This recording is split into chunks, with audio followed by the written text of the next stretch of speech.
This is independent financial advisor Yolanda Harry Prasad. Today, I want to talk to you about something that nobody likes to think or talk about. And it's my goal as your advisor to ensure that you and your family are always prepared for the financial disasters that might happen. We know that they will happen, we just don't know when they will happen. And today, I want to specifically talk to you about death.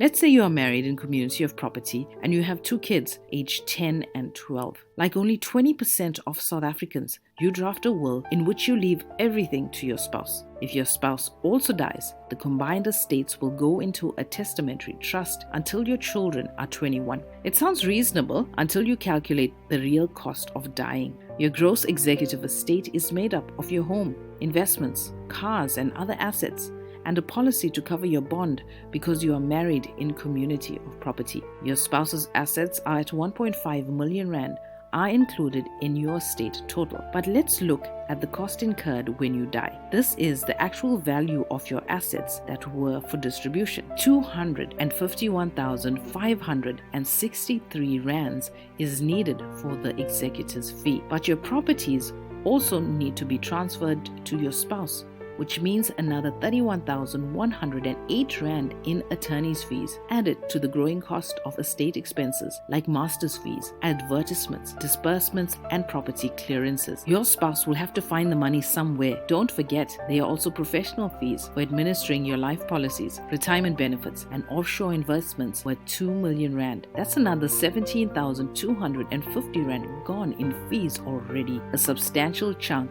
of your legacy is gone, and that doesn't include the cost of a funeral or your family's everyday living costs the executor will need to find while your estate is being wound up. But things can get a lot worse for your children. If your spouse dies at the same time as you or soon after, inheritance taxes that include estate duty and capital gains tax are triggered. A whopping 464,800 rands plus the annual trustee fees for the children's testamentary trust are calculated at 0.75% plus VAT of the value of the trust assets per annum, with the compound effect being enormous. Your assets started at around 3.75 million rand, excluding your 1 million rand life cover. The cost of death means that you lost 10% if you die and 40% if you and your spouse die. Available cash in your estate is all but depleted. Your family might have to part with their life insurance payout or borrow money to pay the cash, or your beneficiaries might have to sell their home or other assets to release the cash. SARS has no mercy. If death taxes cannot be paid, your assets will be sold to cover the cost. There are solutions available to ensure that these fees are paid while leaving your life insurance and other assets intact for your family. If you and your spouse die with no will in place, your life insurance will be controlled by the courts by the Guardian Fund. Your under 18 children will have to ask the courts for permission to access the funds that you have left them. I would like to talk to you and provide you with a free will, including free storage. Now, the banks usually charge for this service. I would also like to discuss estate planning for you and your family. My number is on the screen. You can call me,